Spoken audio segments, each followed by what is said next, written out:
My mother-in-law insulted me at a restaurant and told me to pay the bill, or I'd be kicked out and should get ready for a divorce. My husband sided with her.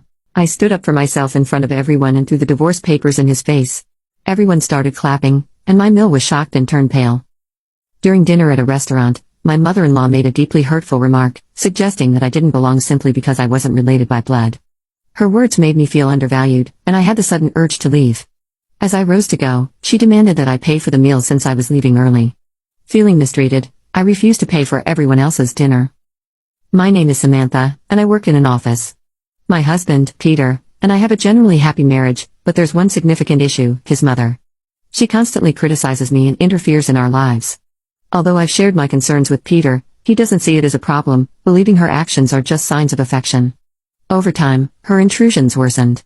She had a key to our home, given to her by Peter, and would let herself in uninvited, critiquing everything from my housekeeping to spreading unfounded rumors about me to our neighbors. I begged Peter to consider moving, but he was too preoccupied with work to address the situation. Then came a turning point. Peter received a significant promotion and a raise after completing a major project. I saw this as a chance for a fresh start and suggested we think about starting a family, now that we were financially stable. I hoped this would make him realize the negative impact his mother was having on our lives and see the need for change. However, Peter had a different perspective. He believed that if we were going to start a family, we should live in a more child-friendly town with good daycare options and parks, unlike our current neighborhood. After some discussion, Peter finally agreed to move, and I was thrilled. But my joy was short-lived. The very next day, my mother-in-law showed up unannounced as usual. I braced myself for her typical criticisms, but she was surprisingly pleasant. She came to celebrate Peter's recent success and invited us to dinner at a fancy restaurant known for its exceptional food and service. "It's posh and everyone raves about it," she said, inviting me to join her. "That sounds nice," I replied, keeping my tone polite despite my lingering frustration with her. "Clear your schedule, I really want you to come," she insisted, ignoring my attempts to decline. "Don't say no, we want you there," she added firmly, leaving me no choice.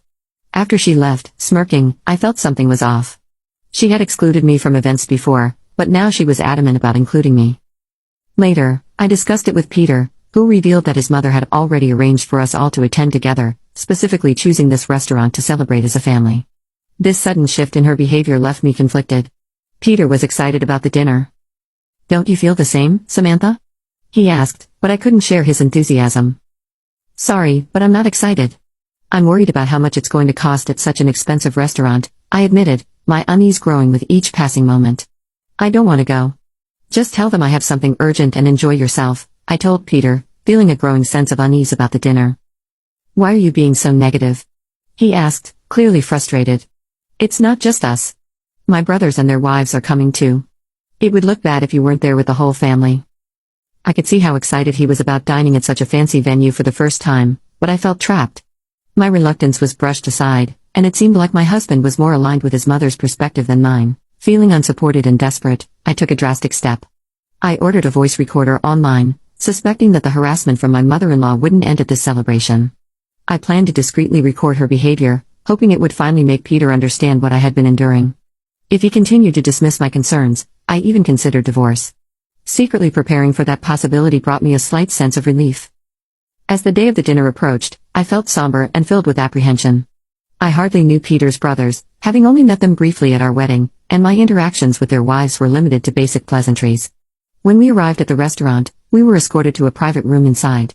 My mother-in-law, Peter's brothers, and their wives were already seated. Peter glanced around, perplexed. "Did the waiter get the seating wrong?" he asked, noticing there was no seat for me. "I'll go ask.